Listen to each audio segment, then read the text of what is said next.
Dobar dan, dragi moji, dobrodošli u novi video. Danas pravimo brzi postni kolač bez pečenja za sve ljubitelje kikirikija, piramide.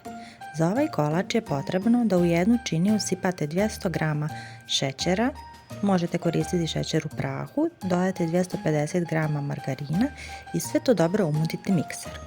Kada ste umutili dobro šećer i margarin, dodate 200 g neslanog kikirikija, 220 g keksa i 200 g kokosa.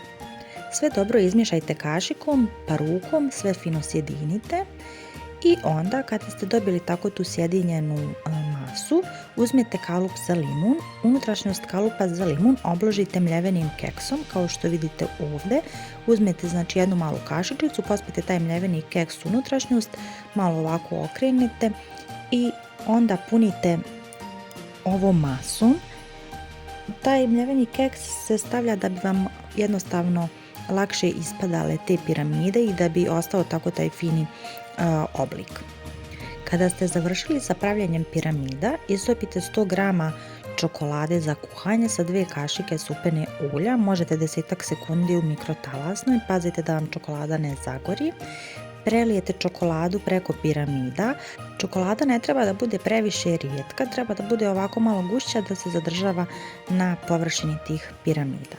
Nadam se da vam se ovaj recept svidio, isprobajte ga, a mi se čujemo u narednom videu. Ćao!